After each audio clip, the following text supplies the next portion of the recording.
Hi, I'm Dan Sweet. I'm Director of Public Relations and Communications for Helicopter Association International, and welcome to this week's At Work webinar. We are glad you joined us. We know that everybody's got a really busy schedule. HAI takes safety incredibly seriously. It's one of the three legs that we really always continually try to support and try to develop.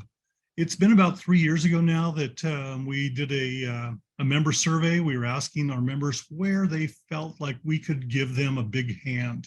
And one of the topics that survey was regarding SMS programs.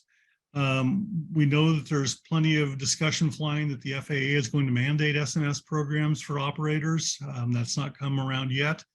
But about almost 2 years ago, Chris Hill, our Director of Safety, who's also one of our panelists today, started developing an SMS partnership program. And we came together with some great providers to offer SMS programs that are scalable to our operator members. And since then, we've started to expand it. And so we felt like now is a great time to discuss what more this program has to offer to our members. And so let's jump right into things and get started. First of all, let me find where my cursor is. I'm going to advance slides. That's not it. There we go. Our host today is going to be Chris Hill. He's our Senior Director of Safety here at HAI. He is a veteran helicopter pilot and an operational safety expert who is flying with the U.S. Army and the U.S. Coast Guard and operators in the, sorry, I got to minimize some things here. U.S. Coast Guard and operators in the oil and gas sector in the Gulf of Mexico. Our next speaker today is going to be Mike Renz. He is the president of Analar Corporation. He is a dual-rated pilot and A&P mechanic. He holds licenses in the US and Canada. An operator in the New York City area, Analar puts considerable focus on safety, which credits for 40 accident and incident-free years. Chris Batt is the Director of Safety at Air Center Helicopters and a retired U.S. Army AH-64 standardization pilot with 31 years of active duty service. Chris joined Floor Corporation in Bagram, Afghanistan as the company's aviation services program manager for the U.S. Army LOGCAP mission, and he joined Air Center in 2017. Rick Christofferson is the senior safety consultant with WYVERN. He is a retired U.S. Coast Guard pilot and safety officer with 20+ years experience in managing flight and safety programs and supporting others with the development of SMS programs. And finally, today we've got quite a panel. Sonnie Bates comes back to us. He's the CEO of WYVERN. He began his career as a U.S. Air Force pilot, during which time he held several key leadership roles, including quality assurance evaluator, safety program manager, and director of operations. He has also served as the COO of Baldwin Safety and Compliance. Our webinars are interactive. If this is your first webinar, we welcome you. We encourage you to ask questions, particularly when it comes to SMS. This is something that, again, we feel is just like a really vital program. To do that, we ask that you use the question module that's part of the Zoom webinar program. There's a chat function. We encourage you to use that as well.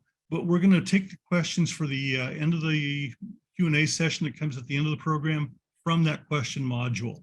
So please use that as best you can. We certainly encourage it.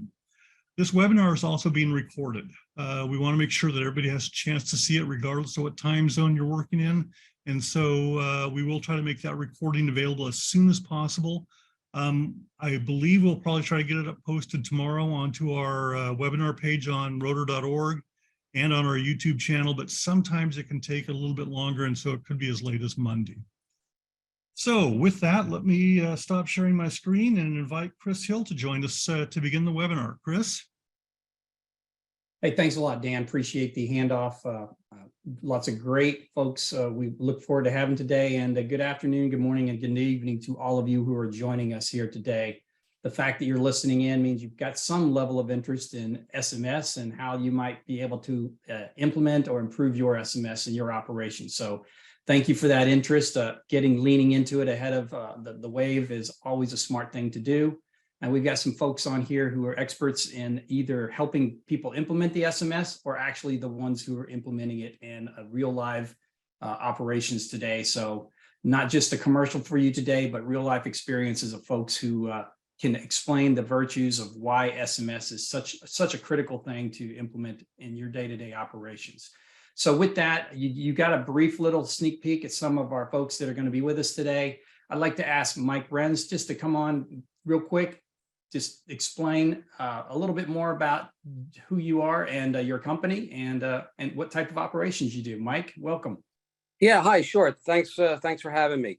So Analar Corporation actually started way back in 1978. I was not part of the company at that point, but I was actually a mechanic for a major MRO facility up in Spring Valley, New York. And the Analar name comes from an old Latin term that means wingless flight. And it was the corporate flight department for the Arm & Hammer Baking Soda Company, which everybody knows that brand. It's actually the Church and Dwight brand. And then shortly after, I had joined the company as a mechanic and then worked my way up to actually director of aviation for the company. We operated airplanes and helicopters. I was also a pilot, but I was also director of maintenance and director of ops.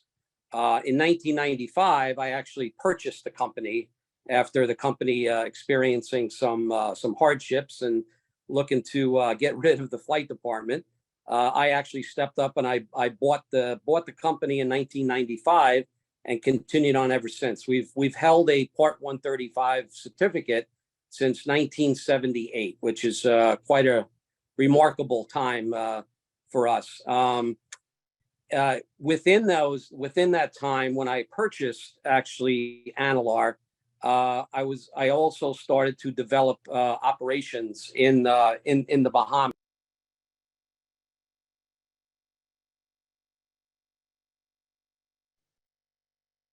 All right, looks like we had a temporary loss of signal from Mike. So hopefully we'll be able to get him to rejoin us. In the meantime, we'll go ahead and ask Chris Batt with Air Center Helicopters. Go ahead and share a little bit about your company. You do some interesting stuff over there at Air Center. Thanks, Chris. Yeah, we're based out of Fort Worth, Texas. We're a Part 135, 141, and 145 operation. 28 aircraft. Main airframe is the H-225. We have about 280 employees and currently operating contracts with NASA, Boeing, SpaceX, USA Africom, the Navy, the Air Force, and the National Science Foundation. And I see that Mike's back. So that's Air Center Helicopters. So sorry. Yeah, I had a little minor glitch here. So anyway, should I continue or? Any final thoughts you might have, feel free to continue, and then we'll move on. Yeah, so you know, we've always had an SMS program within our organization, but it was vital for us to sort of have an outside source be sort of like a coach to us, and Wyvern brings that. We've enjoyed so much success in the small time that we've had the Wyvern program with the FRATs, the flight risk assessment program, being able to upload any problems we have within the company. So safety has always been our number one goal, and we carry that over not only from the flight standard side, but on the maintenance side and everything we do in-house. And we're really looking forward to working further with the Wyvern program. All right, thanks a lot for that. And Mike, we'll go ahead and continue with Chris. Make sure we didn't cut you off on any thoughts, particularly with your experience so far with SMS. When I came into the company in 2017, we had about 7 aircraft and about 50 folks. We had a manual that nobody read, and everything was operated with Dropbox and email. And we did not have a system. It was all output from the safety office. So when we, the beauty of the current program with Wyvern is it's a system. It's output from the safety office and input from the field. It's operational 24/7. It doesn't depend on me answering my email or putting something in Dropbox. It's a reporting system. And one of the important things is once you start going to the FAA system is you have to have a system for confidential or anonymous reporting. And that's part of the system. So people, if they feel they need to report confidentially or anonymously, the system allows them to do that. Once somebody reports an incident or whatever they want to report, it's logged in, it's categorized. They receive an email that their report has been received. So what this does is the employees buy into the system. So instead of me trying to feed people, they are active participants, and that is really the key to a successful SMS program. Thank you very much for that, Chris. Looking forward to talking to you a little bit more with some questions on the panel. Okay, so we'll go ahead and move on. I'll ask Rick Christopherson to join us on the screen here. Just to give it a quick little background.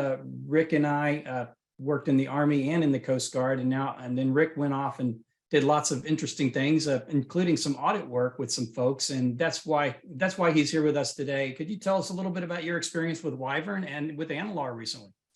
Sure, absolutely. Thank you, Chris, for having me. It's a pleasure to be here. I recently joined the Wyvern team as a senior safety consultant and had the opportunity to work with Mike's team, particularly his safety officer, Such, is the gentleman's nickname. And we had a very engaged period of time where for 2 weeks we went through the assessment program, which really, from my perspective, serves as a superb gap analysis, if you would, because we were able to take a look at where they were in their program, use the assessment checklists, and determine exactly where their strengths were and areas that they needed to continue to work on. And it really helped me work with Such one-on-one, peeling back their program. And at the end of the day, during part of it, Such was feeling like he was up against the ropes, because I was asking him a lot of questions and stuff, and he really started to feel like, oh, this is, feeling like I'm going to get a bad report card. And, I tried to, calm him down on all of that and just let him know that it's like, look, it's not a report card. It's an opportunity for me to be able to, as that third party, look at your program and assess where you are, and give you, an idea at the end of the day, like where your strengths are and where you have room for improvement. And I think when we outbriefed with Mike, he was very pleased with the end result, because as he indicated, they're using the Wyvern program, and they were already collecting some really superb data from their flight risk assessments, their FRATs that they were using. And I was able to pull that data and look at it and really begin to highlight for them, hey, here's some things your safety committee might want to start taking a look at. You've got some great indicators in here already.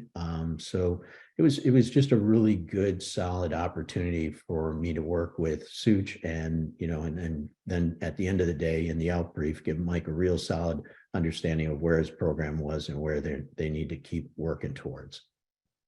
Thank you. Excellent, Rick. Thanks for that background. Appreciate that. I'm looking forward to exploring some of that a little bit more in a moment. So we'll go ahead and have you sign off just briefly, and then I'm just going to say a few words before I introduce our next panelist. So for many of you who are tuned in today, you may have a pretty mature SMS program, or you might not even have a clue on where you'd like to start. So we understand that this runs the gamut from very mature operators to folks just in the beginning to enter the game. So a lot of the feedback that Dan referred to in the beginning of the intro of this webinar was, we wanted to be able to be that source to provide a wide range of products and services for SMS and anything related to somebody's safety programs. What we already had in place for that was in like an audit type program. We were partnered and we remain partnered happily with the International Business Aviation Council, and they have the ISBAO program, and it is what we would like to characterize a program for those people who really have a very mature program, and we call it playing in the varsity.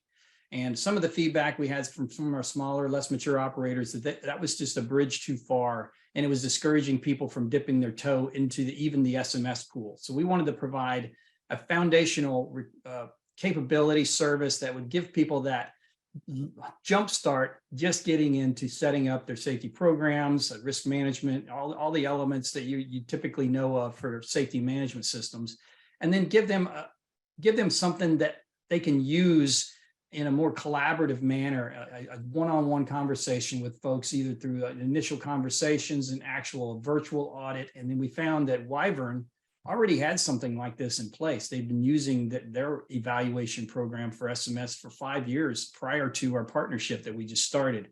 So I'll go ahead and ask Sonnie Bates to join me on the screen, CEO of WYVERN.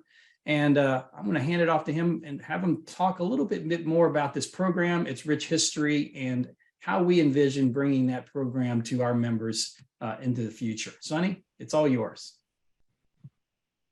All right, thanks, Chris, and thanks to everyone joining us today. And Chris, I really appreciate you giving that intro, kind of setting the stage, because it takes me back to when I was working with HAI in a previous job with the International Business Aviation Council, which, as you say, there's a partnership still there today. But while I was there in that role, trying to get more helicopter operators and even any operators to come on board to the idea of SMS, they still looked at it as, well, I'm not ready for that A to Z, really robust, like enterprise level, what I call legacy audit experience. They're like, wow, I look at these checklists, it's like 400 or so element items. I think it's going to take me at least a year to prepare for this. This is going to be very stressful. And even back then, this has been over 10 years ago, we started talking about, why don't we just look at the SMS first, get people into professional safety risk management, and then build on that, and then they can build out their systems, their policies, process, procedures, programs. And then one day when they're ready, they can do that more legacy oriented, what I say, full system audit that has loads and loads of protocol items that are meaningful nonetheless. But, it's almost like pilot training. If you try to learn everything about an aircraft when you go into initial pilot training, you'll probably learn nothing, because it's just overload. You need to learn just enough to be safe and effective and proficient and competent to get out there into the system. And over time, you develop into a more mature and competent aviator. So that's what we did here with this program. We approached HAI some time ago and said, hey, look, when I showed up at WYVERN a little over 5 years ago, I brought this idea to WYVERN and said, let's offer an SMS only option. Let's help people that are not ready yet for a full system audit. And so for over 5 years, we've been using highly experienced auditors and coaches to use protocols that are developed by the Safety Management International Collaboration Group. If you're not familiar with them, this is a group, a formal group that takes all the ICAO information and with regard to safety management, and they say, let's build some tools and for the world to use free of charge. And you can find those tools on skybrary.aero or WYVERN's website, www.wyvernltd.com. And so these protocols are built by the FAA, Transport Canada, EASA, and they're right size. There's about 73 element items or so, something like that, in the SMS. And so that's what we use and I have been using for over 5 years to evaluate operators' SMS. And we found that this is a very good size, very good effort for an early stage operator, or really any operator that wants to deep dive into their SMS. A lot of even mature operators with a very effective SMS say, I would like somebody to visit just to look at my SMS only. And we use these protocols. But one of the things I believe in is what you do is important, but how you do it's more important. And so how we do this is using really expert people like Rick Christopherson, who you met just a little while ago, and other industry experts that understand this, the system, the industry, the kind of operations that you're conducting in the industry. And they, just like Rick said so well earlier when he was doing his intro, it's not an audit. It's an evaluation, and it's that opportunity, as Rick said, to find your strengths and find your weaknesses or opportunities for improvement. At the end, you still receive an evaluation. It's very friendly. We'll identify you as a level 1 through 4. Level 1 is, hey, you have everything in place, but it's not really yet working. Level 2 is, hey, look, your safety risk management processes and program is working. Level 3, your assurance is working, and level 4, everything's working effectively. The nice thing about this too is everything is all done very efficiently and time compressed. If an operator signs up for an SMS evaluation, the actual event is a one-day event through virtual means. Prepping for the event is as needed, but it could be as much as or little as a one-day prep if they're really ready for it. But that's up to the coach or the evaluator and the operator. But so it's less time. You're going to save money. It's 60 to 70% less cost than a full system audit. So you're saving loads of money that way, and you're focusing on what's really important, which is professional safety risk management. And finally, I'd like to add that when we're looking forward, conducting these evaluations, we also include a safety culture analysis. So you could get some kind of idea what your safety culture is like. Again, this tool, this set of tools is based off the Safety Management International Collaboration Group's model, which is based off the James Friesen model. And the questions are valid. And the reliability is there with the tool to give the consistent results time after time again. So you can look and see if you're improving or not over time. So that's pretty much it. I took a bit of time there to explain what the program is, but I think I'll go ahead and come back to you, Chris, and if anybody wants to ask questions or if you want to introduce the panelists. Thanks for that, Sonnie. That was a very good brief description of the program. There's certainly a lot more to unpack here, and that's why we have our panel with us today. So I'll invite all of them to join us on the screen here. You can turn on your camera, and then when you're ready to chat, we can unmute, and then we'll get right to it. So I'll start out. Mike, you were one of the first folks to take a dabble in this program, but even though it's been in place for 5 years with WYVERN, you're the first folks to test drive HAI's partnership program with this newly structured checklist, working with Rick and some of the folks that we've already talked about. Can you tell us a little bit about, not only that, but just the positive impact SMS in general has had on Analar? And then any experience you'd like to share about that with Rick and yeah, well, yes, thanks. So yeah, it's been a huge impact on our operations, and I will add that I have lots and lots of experience with SMS programs because I was one of the safety auditors, worldwide safety auditors for the Amaretta Hess, the oil company here, headquartered in New Jersey. And I would travel around. Hess did not own any of their own aircraft. They would use PHI, Bristow, ERA, all these companies, in the North Sea, Gulf of Mexico, over in Batt, which is Equatorial Guinea in Africa. We've traveled all over, and we've actually conducted safety audits for that company. So I've learned a lot over the years just from the auditing side and understanding how other people engaged with the SMS programs. I mean, some of the bigger companies, they have signs up in the hangar, 365 days without an incident. I never want to have that hanging in my hangar. So, but anyway, it just goes to show you that, the time and effort that these companies put in to safety, it really, rubbed off on me. And, we're a 42, 43-year-old company. I haven't owned it for that long, but it's just so important for us to, and not only from the flight aspect of it, but from the maintenance side, because we maintain, outside of our own 10 aircraft, we maintain about 30, 35 aircraft through our MRO, which is a Part 145 service center. So we have a lot of interaction with other different companies, and it's just so important. And having that coach available to us and have somebody, you know, to go to for guidance. And, you know, we thought that we had a really good program, but, you know, when you start thinking about it, you know, how do we even know that it's effective? I mean, it's operational, but how effective is it within our company? And having, you know, the WYVERN team to help us with that, I mean, it's huge. I mean, it's what we need as a company. Well, I appreciate you saying that last part in particular there, Mike. Having a leader having the humility to acknowledge that you may not have figured it all out.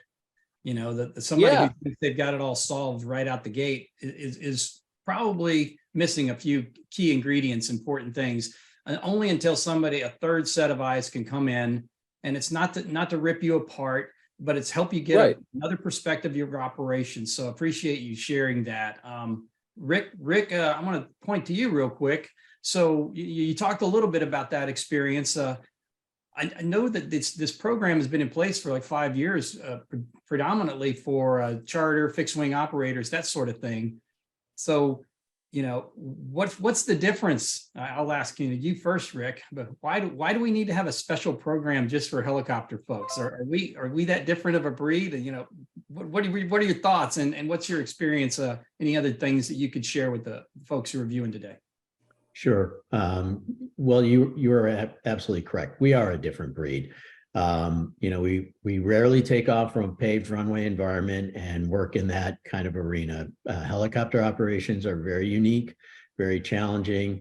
And as a result, you know, we end up, you know, finding ourselves in very unique operational environments. So one of the things that I think that's really advantageous for small operators, particularly with this program, is to take advantage of this SMS assessment program to start to, you know, kind of get a good sense of their current state. You know, you could use this to essentially, you know, figure out where are we today, you know, and use it as a baseline assessment, and then where do we need to grow to really, you know, yield the best return on that investment.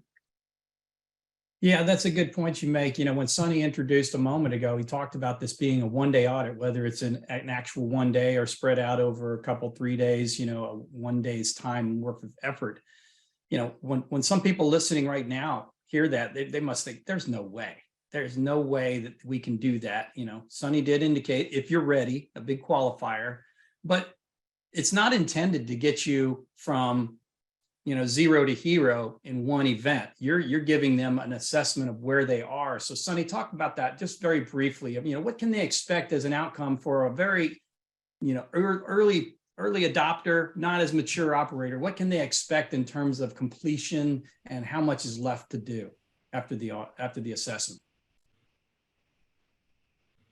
Yeah, I think thanks for that, because, you know, as soon as I said that, if they're ready, I thought, well, you know, in most cases, you should just get a look at how you are. So the part about getting ready is, are your manuals ready for the evaluator to look at? Or is your system, if you're using some kind of system, and hopefully you are, ready for the evaluator to look at? So there's some administrative pre-evaluation steps that need to take place. But, you know, getting ready for an evaluation is really not what this is all about. That's the administrative steps that I just spoke of. But once the evaluator have all these things at their avail and they can review them and to develop some kind of understanding structurally where the operator is, then it becomes a conversation about, okay, let's dig into this. How do you really do this? And how do you really do that? And how are you identifying hazards and risks? And what are your goals really? What are your objectives? And they try to align this with some kind of what they would consider, you know, operational logic in the industry. You know, a lot of safety managers find themselves working in like a vacuum, and they're just trying to make some kind of third party happy to get a certificate, and that's doing them no good at all. They really need to look at their operation and say, look, this is the environment. Like Rick said, you're rarely landing on pavement, maybe, right? And so this is our environment. These are our objectives to improve safety operationally. Let's keep our eye on the ball. This is not an administrative exercise whatsoever. It's an operational exercise. It just happens to be documented. It needs to be documented and communicated. Like Chris said, when that information comes in, then it automatically goes to the person that submitted the information, and then they get automatic updates. The management is reviewing it and taking action to make their operational environment a better place. So yeah, it's going to take time for an operator that's at 0 to get up to level 4, a number of years even. That's okay. You have to start somewhere. So that's what the value is here. It's not a report card, so to speak, of a pass or a fail. It's just feedback on where you are, and that's where the coaching comes in. And that's Wyvern's way. Like I said, what you do is important. How you do is more important. Wyvern stands by our promise that we are always available. We are your wingman. We answer the phone, and that doesn't cost you a dime. We'll talk with you. We'll help with you. Get to where you need to go, and it's not just me, it's my full team. Of course, we have projects that we work on when operators want a project, but that's just how we operate. That's how we roll. All right, thanks for that, Sonnie.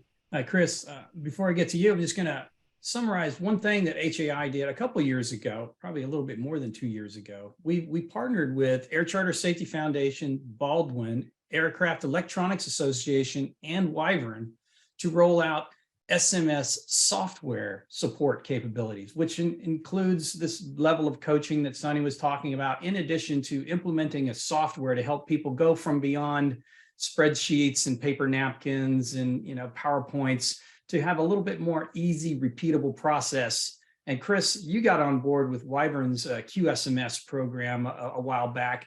And how would you differentiate what that program is compared to what this evaluation program is? And which should somebody do first in your mind? Are they equally important or valuable to you, just from your perspective as an operator? Well, interestingly, our first outside audit was in Bagram, Afghanistan, underfloor, but it was by Wyvern. So Wyvern sent 2 auditors out, sat down with us for a week in Bagram. And at the end of that, left us with 4 pages of notes. And again, it was coach, teach, mentor. They didn't say they said we were a safe operation, but hey, here's how you can improve yourself. So we still have those to date. So using that information, we decided instead of just a safety manual, we need to write an SMS manual. So we wrote our SMS manual off of those sheets. And we just recently updated it with the Part 5 FAA gap analysis. But between those 2 documents, we feel we have a very solid manual. And then having the Wyvern audit from the floor days, we decided we're growing too fast to do this manually. We need a professionally managed system, and which is why we adopted the QSMS. And I'd like to thank Chris Stewart and her team. They've available anytime we need them. They have tailored our online system to what we need, taken some things out, added for us. And I really feel if we didn't have this responsive system, we would not be able to wrap our hands out of 280 employees, 28 aircraft, and every place that we operate. So I would recommend an audit first to see where you stand. And then if you decide that you need management for a larger program, I would certainly recommend the QSMS. All right, thanks for that. So I'm just going to quick reminder to everybody listening in. I'm sure we're doing a bang up job getting a few answers to questions you already had. But if there's something we're missing, take advantage of this opportunity. Type into the Q&A and get your questions going. I'll go ahead and continue, and I'll ask all of our operators and Rick to just join us and just stay up so we can have kind of a free-flowing conversation wherever this takes us. And I'll go ahead and give Sonnie a head start on this. So, I've slipped and said audit when I meant to say assessment, and you use the term SMS evaluation. We use the term assessment. Audits, assessments, evaluations, inspection. Help us navigate what's what there, Sonnie. What's the difference? Yeah, thanks, Chris. So about 2011, I went on staff with the International Business Aviation Council and quickly found myself traveling around the world responsible to teach auditors. and I'm like, wow, this is like a bridge too far. There's so many auditors around the world. I'm expected to go out and do this, but it was a wonderful experience because I learned so much from those auditors that I was teaching from the book. I was teaching them what the books say about, ISO 19011 auditing, and learning for years and years and years doing that. Over time, I realized that the auditors in the classrooms were debating between the terms audit and evaluation, and I found that interesting.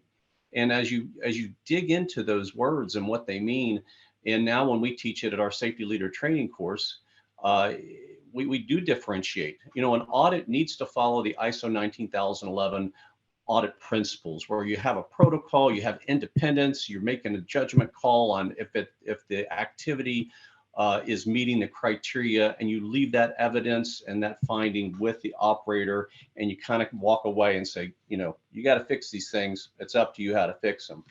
Where the evaluation, okay, put that aside. Where the evaluation is more liberal, it's allowing the experienced evaluator, not auditor, but it could be the same person. That probably is. They wear different hats, to have the conversation that's a little bit deeper, more qualitative. It's less and less black and white, but more and more of an exploration. It allows the evaluator to get more into the culture during the analysis and have that conversation and start into the coaching domain as soon as they see the opportunity, instead of waiting and at the end of maybe a 2-day event, 3-day event, or 2-hour event, of saying, okay, now I need to remember what the findings were so I can talk about some solutions. It makes it more natural.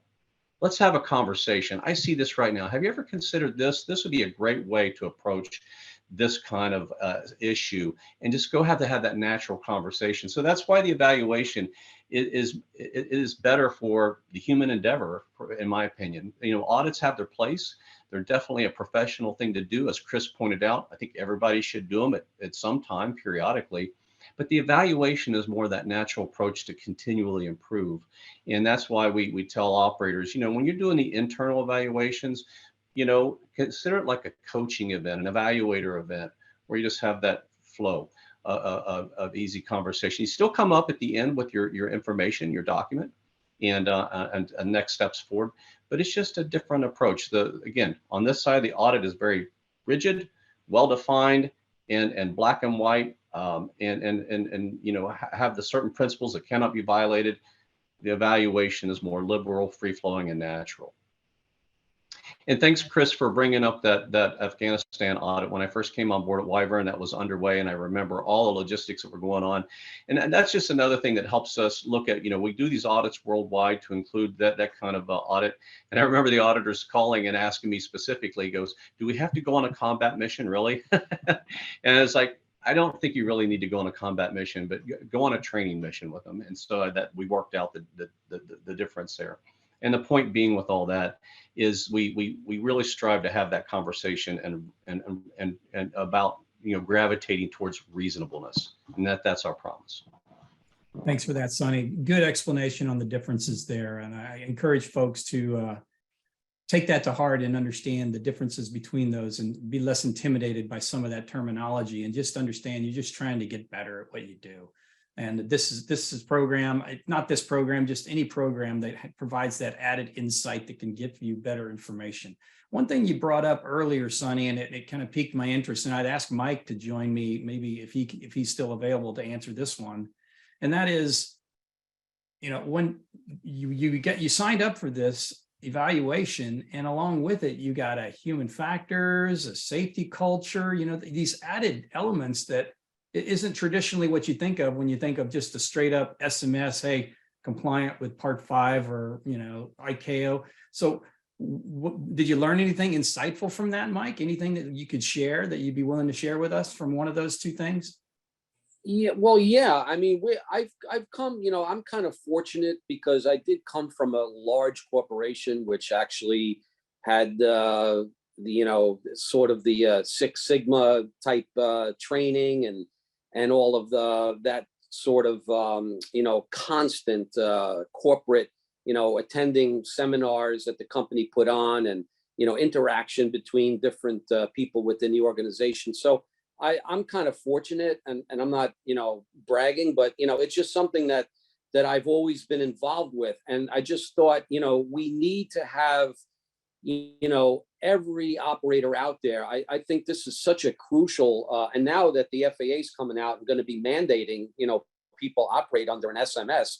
We've operated under our own SMS, for over 15 years now. We've always had one because of the clientele that we fly, the corporations that we fly. Everyone's looking for that, that element of safety, the insurance requirements, everything. So it's just so vital. But yeah, learning from Wyvern has really, and we're just in the beginning stages of this now. And I'm really looking forward to getting my team on board, not only myself, but Craig. He's my aviation safety officer, who has a really extensive military background as well. So he comes from that culture.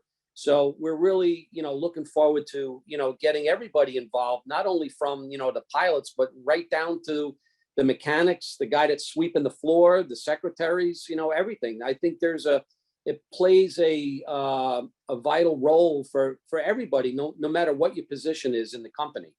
And I just, it's such, it's so nice to have something, someone to bounce things off of, like a coach. Like you said, we think that we were doing things, great within our own little SMS that we've had. But, we're finding that, there are some loopholes that we need some help with. And I think this is the, the next step, really enhancing our safety. All right. Well, thank you for that, Mike. Appreciate that. Let's move on. Let's talk SMICG. I want to go to Rick first on this one. So the HAI and WYVERN team got together and we talked about, hey, this SMICG is the basis that has been used for some time with the WYVERN evaluation program. I've included links to Skybrary in the chat for those of you who are interested. You could link on that, or you can go to the WYVERN site, or you can go to rotor.org/SMS. Any one of those you can track down and get to this information. But the SMICG comes with a companion implementation guidance for each individual question, and it covers the gamut of SMS across the board from the international perspective. It was developed by the International Collaboration Group, but despite the fact that it has this implementation guidance, we got together with the WYVERN team and said, you know what? It might not be enough information. We probably need a little bit more of like, what the heck are they talking about here? What is the definition of success, compliance, conformance, choose your term? So Rick, tell us about that exercise and how that, and what are your thoughts now? People are going to be a little bit more prepared to understand the checklist and your efforts to get us there. Got you muted there, Rick. All right, you got to see my gums flapping for a little bit. Sorry about that. Yep, great point, Chris. Yes, when we started looking at the SMICG and the protocols that are in there, we stepped back and Sonnie kind of helped lead, marshaled this along as far as encouraging, let's boil this down to like, what's the intent behind each one of these protocols. So we took that information and we developed a guide. And within the guide, we, really kind of just tried to like say in layman terms, this is the intent of this particular element. And we went through all of the elements and spelled those out so that, people that don't have a deep bench on understanding SMS and are, like maybe have a young safety officer, somebody that's been appointed into that position and they're trying to, swim upstream and figure this out as they go. We tried to really boil it down to like, here's what the spirit and intent of that compliance element is. And we went through every one of the elements and spelled it out that way. And we also provided links to supporting documentation as well, so that, like Sky Library and other, good resources for, more in-depth information. So we tried to create a tool that people could use to really, kind of do a little bit more of a, kind of hesitant to say deep dive, because then it makes it sound like you're getting really granular, and people start kind of glazing over and get that deer in the headlights look. So it's more, if it's in your swim lane to be managing the SMS and developing the SMS, it's a guide to really help kind of walk you through that and help you succeed. Perfect. All right, Sonnie, I'm going to need your help on this one. So we have the SMICG, stands for the Safety Management International Collaboration Group. About 17 participants got together, and somehow they found common ground and came up with this checklist for SMS. Yet, if you go to your average FSDO and say, hey, I got this thing done, it's compliant with Part 5, right? Or isn't it?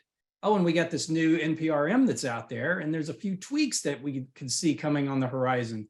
So how can somebody using this checklist through this evaluation program feel confident that they're going to be ready for any CAA regulator inspector that comes on board? How can they demonstrate that they're ready to go?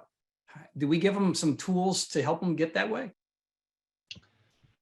Yes, we did, Chris. So, just picking up where Rick just left off there. So after that first couple of iterations of taking this SMICG information and creating that guide that Rick was talking about, that's more layman termed, more user friendly, we still ask ourselves a question. Well, for those who want to pursue the FAA's paradigm or framework, how big is that gap? And so we had Rick and some other folks too look at the gap, and we've received that information, and we're developing the next tool enhancement. So we have the checklist that the operator can use, that as they're completing the checklist, it'll show the degree to which they're conforming to the ICAO requirements through the SMICG tools. But then the other tab will show the degree to which they're conforming to the FAA compliance checklist as well. Now, under the current structure, if you were to do that today, there is a significant gap there. There's at least a 20% gap between the FAA's compliance checklist and the ICAO's checklist through the SMICG. But when you look at that gap, it's really a lot of the verbiage. The FAA might say, does this person have it in their job description? Does this specific person have it in their job description? Where the ICAO says, does everybody? And so even though this one says everybody, this one is a bit specific, and you don't want to make the assumption. And so that creates a partial gap. There are some things that are like actual no kidding gaps, where the FAA requests things or mandates things that are just kind of out of sync with the way ICAO see it. But still, the message here is, we're not talking about compliance here. We're talking about professional safety risk management. And using the current tools from the SMICG, you will be on that pathway to excellence in safety risk management. Now, if you wanted to point towards, if you haven't already, FAA compliance, you can still use the same checklist with the gap checklist that we've developed and are still in the process of finalizing. So you can say, okay, I'll run this short gap checklist here, difference checklist, and now both of those together, I have all the assurance I need at this moment to meet the FAA, compliance requirements. Now, we all know, well, those that delve into the FAA world, that they have a myriad of DCT checklists that may or may not apply depending on which FSDO. We're not going to go there. That's not what this webinar is about. But the message is here. We are your team. We are here, and I'm talking about the partnership, HAI and WYVERN, and anybody else in the industry that wants to help you get on the pathway that you need to be for professional safety risk management. Yeah, I'm glad you used that word, risk management. So I'll go to you, Chris. You've been on the bench a little while. We'll get back in the game. So, what do you think the risk for operators who are not actively implementing or maturing their SMS, from your point of view? What's their risk? Well, it's not being aware of all the hazards and risk analysis and identifying those hazards. So if you don't have a mature system, if you're depending on emails and Dropbox, if you don't have an active system where you can query and then people can respond, and you can look at flight risk assessment tools. We've developed our own mission risk assessment tool that we hang on the portal that is used for ground risk assessments. So when people start a new mission, we expect them to fill it out. They can drop it onto the QSMS, and that goes out to the executive branch here, and everybody can review that. So I think the risk is, if you are using an antiquated system or something that's not as fast as the speed of light as the QSMS is, I think you're probably you have the risk of missing some things. And again, we like it because it's available 24/7. If you have a phone, a tablet, or a computer, you can send in your frat or a report that immediately notifies the executives and myself, and then and that's 24/7. We can take immediate action if required. So I would think that's, if you want to grow your company, you're going to have to grow your safety management system. All right. Anything to add on that, Mike? Yeah, I agree 100%. I mean, it's just having the tool. I went and invested, bought, can't tell you how many iPads to have on board the aircraft, and each pilot had one. I've invested that because it's so crucial to be able to do a frat and to do a risk assessment right then and there, instead of doing it on paper or looking at the weather, or and then submitting it to the office the next day. I mean, that doesn't work in our business. So having it web-based and having it immediate at that point, and then I, being on the executive side, I get to see all of it, and we have the on-off times too. So it qualifies for our dispatch and also our weight and balance. For the larger aircraft that are over 6,000 pounds, we have to do a weight and balance, and be able to do that. I mean, that's not a Wyvern thing, but we can circulate it through that same type of mechanism. But it's just so important to be able to have it readily available. And we, a lot of times we operate in the Northeast up here, and if everyone's used to the Hamptons, we could take off out of New York City, fly to the Hamptons, drop people off, go back to the city, get another group, and come back out, and all of a sudden it's fogged over. Well, it gives us the ability to sort of, instead of doing your frat for the entire week, we're able to group the flights together and just do one frat for the entire day. If we know the entire day it's going to be clear blue, no threat of rain or fog or anything. But when you have a trip that can flip on you within 15 minutes, we have that risk assessment tool right in the cockpit with us, and we can go in and see what our score is. Fogging over, do we have to now file IFR to go in there? I mean, it's such a great tool. Excellent. All right. Well, we got about 7 more minutes before we get to the top of the hour. I'd like to, let's talk turkey here, Sonnie. Somebody picks up the phone and calls us or sends in an inquiry today. What does the process look like? And maybe they don't know they want to do it, but let's just assume for a moment they're an HAI member operator, and they're members in good standing, and they just want to explore this. At what point, how far in the process can they go before they commit to expenditure of funds for this? How far can we take them on the coaching side of this before it becomes a full execution? Well, I think that it really depends, but we're going to talk with anybody. I mean, we'll spend a number of hours with a client, and we don't have a set time at Wyvern. I don't tell my people, none of my team members, to say, hey, if these people talk too much, you just tell them, if you want anything else, you're going to send a proposal. That's not how we operate. Now, sometimes my team have come to me and say, well, I'm talking to this guy in New Mexico, and I think I've been on the phone with him the last 3 weeks for at least 10 hours. Is that okay? I'm like, well, Are you helping them? You know, because we're all about relationship. Our core value doesn't say make money. Our core value says relationships, innovation, and professionalism. And I think it's our job at Wyvern to serve the industry. And that means you stay on the phone with them until they have a relationship. Now, professionalism says that goes on both sides. You might have to remind that person on the other end that, you know, we are a business. Would you like us to help you with something as a project? You know, because I think I've been helping you quite a bit here, and nobody's taken advantage. You know what this reminds me of? It reminds me of companies that do not have a mandate on PTO, time off. They just say, you know what, if you take time off, take time off. I'm not going to max you out. If you need it, take it. And that's what we do with our potential clients out there. It's like, you know, they know when to stop talking, and they know when they're abusing the system, and they haven't really done it. That's a one-off. So there's really, it's just, we keep talking with them until we explain to them the value proposition, which is this: you won't find anything else out there in the industry that's better priced, more efficient, and more value packed than this HAI WYVERN SMS evaluation process.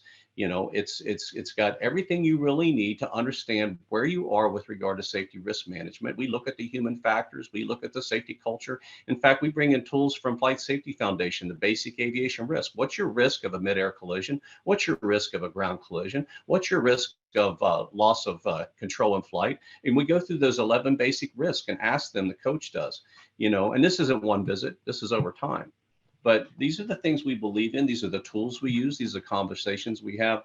So yeah, I really don't have a good answer for you, Chris, other than that's our culture at Wyvern, and we just hang with you. We are your wingman. We're here for the relationship for the long haul. And we think that when we would do that, that one day when you really need somebody to help you in a business sense, you'll remember us. But that's not our core value. Our core value is the relationship of professionalism and innovation. We want to learn from. When we have the conversations, we actually learn. So, you know, we understand there's a challenge out there in the industry that somebody's wrestling with. Yeah, I'm going to stick with you, Sonnie. We got a question from Tom. It's not directly related to SMS, but maybe it comes into play in your answer. What questions should the flying public, the uninformed public, ask about an operator before they engage or use their services? Any key points for those who might be listening in who aren't actual operators, but might be just curious listening in? I think a great question. I'm hoping I'm going to address it properly. Of course, from this conversation, you know what the answer is going to be in some regard. To ask the operator, do you have a safety management system? If so, can you tell me about it? If so, has it been validated by a third party? Tell me about your safety culture. How do you know what it is? How is it validated? Because I think we all agree on this call, without even asking, that you can have the system in place of an SMS, the structure, but it's not going to work without the culture. A culture allows the safety management efforts to really work the way they should. And it takes time sometimes. But, you know, culture, and you want to know if they actually have the system in place and how they know that they have it validated to a third party. Thanks for that, Sonnie. Appreciate it. So, gosh, I'll give Rick, I'm going to give you a shot, see if you can answer this, and Sonnie can bail you out if it's more his, get you in the game here. So you've worked with Wyvern, and they have what we call their QSMS, which is, you know, has the word quality in there. So what would you say the difference between a quality system and a compliance system is in your view? And then Sonnie, you can, you know, tighten up, you know, any extra if you need to. Yeah, I think the difference would be, particularly with Wyvern's tool, is it gives you a solid platform to collect your data and information. When we were talking about this earlier, it made me think of one of the presentations company I was with that we used to do at HAI when we taught ORM. And it was like, you know, our mantra was, you don't know what you don't know. And the beauty of the QSMS program is it's a superb platform to capture data, and that data helps you develop knowledge of what's going on in your organization. You may think you have a solid idea because of just interaction with your pilots and your crew, but when you start providing them tools to be able to report Even just, close calls or, things that are of significant interest, where they think, hey, that's kind of a risky thing we're doing. I wonder, is management really, knowledgeable of that? And when you provide them a reporting process that enables them to use that, confidential reporting piece and get that information into the system, you create a data point. And then when you start to mine that data point, you'll also eventually start to see trends, particularly if it's one thing that's just hanging out there. And, those become your leading indicators. And that's, the beauty of a safety management system is it really starts once, it's a mature program and you have the right tools in place, it really starts helping you identify risk factors that you may not even be aware of, for senior management particularly. Perfect. Thanks a lot for that.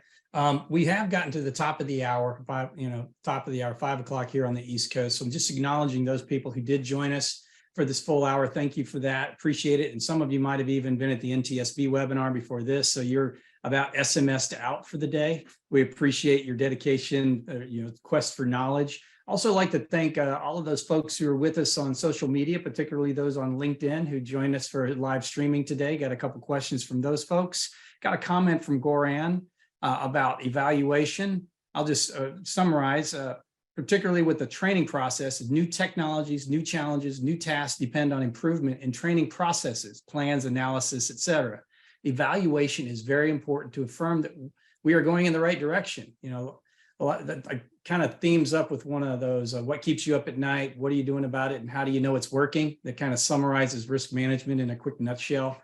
And using this tools like this, whether it be a software support tool or a third-party evaluation process, it's certainly going to help give you a better understanding of where you're at and where you need to go. So thank you very much for your time today. As I'd like to go around the horn one more time and ask you guys, if there's only one thing that you want people to remember from this particular webinar, what would you like that to be? Rick? You've got to start somewhere. And, growing an SMS is not an overnight evolution. It's a maturing process. And I think for senior management, you need to recognize that once you start a program like this and you give people an opportunity to report, don't be surprised by people reporting. That's good. It's not bad. It's good information. You'll learn from it. That's really a good point. A lot of folks who implement a program and all of a sudden the floodgates come in and then they think that their program got less safe once they start opening the door for responses, and it scares them away and they want to shut it down. Please don't do that. Chris Batt, what thoughts do you have to leave us with today? To dovetail off of Rick, your system, no matter what it is, has to have input and output. If you don't have input from the field, you're just the safety officer's flapping his gums and not getting anywhere. So you got to involve the other employees. And if you do that, you're going to have a successful program. Thank you for that, Chris. Mike, any closing thoughts that you would like to leave us with? Yeah, I'll piggyback off of that. So I just it's so important for people to understand that are either coming into an SMS for the first time or currently have one, is not to just be compliant. There's two, being compliant means, you might have a book on the shelf that you got to blow the dust off of every week just to see what's in it. I mean, compliant to say, oh yeah, we have that. Okay, it's procedural, but is it effective and is it operational? And the quality, hence QSMS with the WYVERN, it allows you the opportunity to definitely make sure that whatever you have as far as your SMS program, that it's a quality manual and it actually enhances your operation. Thank you for that, Mike. We did get one question. I'm just going to go ahead and answer it real quick on live before I go to you, Sonnie, to close things out. So just reiterating, somebody asked about a link to the SMICG SMS checklist. Those links are available in the webinar chat. If you poke around in here, we'll keep this webinar open for a little while. There are 3 different links that you can go to get those. And if all else fails, you can just go to WYVERN's homepage and link to their program or HAI's rotor.org/SMS.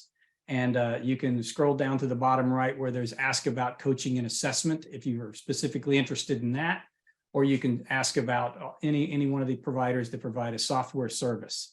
The difference between what's going to be in the Part 5 and what's in the SMICG, you can get that information once you engage with us on this particular coaching evaluation program, and we'll be happy to provide the differences in that checklist through those tabs that Sonnie was referring to. All right, Sonnie, thanks so much for joining us today and partnering with HAI with this and other services. Thanks for what you do for the industry. And then thanks to all of you who joined us today on the panel. Really appreciate it. And I look forward to learning more about your success in the future. Sonnie, closing thoughts, please. Closing thoughts. Don't fly alone. Fly with a wingman. It's the best way to fly. And if you choose a wingman, choose one that'll be there. The principle of a wingman is your job is to be there. When the flight lead looks over and expects the wingman's there to always assist and help in any way. And that's the Wyvern way. That's our promise to you. We will be there. Doesn't cost you anything. And we look forward to going on the journey with you together and with HAI. And I wish you the very best. Thanks for that, Sonnie. Thanks, everybody. I'll bid you goodbye. I'll turn it back over to Dan, who just has a few housekeeping items, and send us on our way. Thank you for that. Thank you, Chris. Thank you, Sonnie. Thank you, Rick. Thank you, Chris Batt, and thank you, Michael. Really appreciate your time and assistance this afternoon. Okay, let me get my screen shared here, and we will get back to wrapping things up. Save the dates. We have webinars coming up here soon. The next one coming up is May 25th. Towards the end of the month, our webinars are always the second and fourth Thursdays of every month at 4 p.m. Eastern time. On the 25th, we have DPE pet peeves, designated pilot examiner pet peeves. Any of you who are going through recurrency training, anything like that, or initial training, might want to find out what the DPE is thinking before you get into the cockpit with them. Randy Sharkey from Sweet Helicopters is going to join us to share his insights on that one. June 8th, we had scheduled, once again, a CEO to CEO webinar with Clyde Woltman of Leonardo and Jim Viola of HAI. Strangely enough, being a CEO means apparently you don't have time. You can't control your own schedule sometimes. And so once again, we have to postpone this. We will be looking for a date that's open, hopefully this summer, to get that one rescheduled. In the meantime, strangely enough, I will be presenting a webinar on June 8th. And the last couple of years during Heli Expo, I've offered a short course that's part of Communications University, and we're calling it Crisis Communications, Be Prepared. Nobody wants to have a crisis, have an emergency, have an accident, have an incident where the media is going to come calling, but I can guarantee you have to be prepared for something like that. So please join us, and we will spend a little bit of time discussing what to say and what not to say following an accident. On June 22nd, we have Kylie Key from the FAA. She's going to be coming in and talking about how safe is your shop. And it's going to be an assessment for maintenance programs. It'll be actually really, really interesting. That was part of the vast global conference last autumn in Dallas. And so we know that it's something that will be of use to everybody. HAI does like to share information. A couple ways we do that is through Rotor Magazine and Rotor Daily. Rotor Daily is a daily news aggregator where we pull between 10 and 20 stories related to the vertical lift field so that you don't have to go searching for them. If you want to know what's in the news, we can bring that right to your desktop every business day. We send these out around noon Eastern time. And again, it's just a collection of the top daily news stories related to advanced air mobility, drones, and of course, helicopters. Anything that we think will be of interest to you, we get posted in there. Rotor Magazine is an award-winning quarterly publication produced by HAI. It has stories that are a lot more in-depth than you'll find in other places. And it is right now free to anybody who wants to subscribe. That may be changing. I'm not going to give away too much now soon, but the only thing we ask is right now that there's a stipend for mailing internationally. To go to subscribe to either one of those, please go to rotor.org/subscribe and we'll get the information from you there. We will be sending out a survey here shortly. We would ask your feedback, particularly of what you might like to see in upcoming webinars. If there's something you like or dislike, let us know about that. HAI is also a membership organization, so we want to know what you feel about HAI, what we could do better, what we're doing great right now, what you'd like to see us add to our program lineup. Maybe there's something that you'd like to see us do more of. Best way to do that is to send Jim Viola, our president and CEO, an email directly. I know that he's received a handful of those lately. Email address is president@rotor.org. Just send it to him and he will task staff with responding as needed.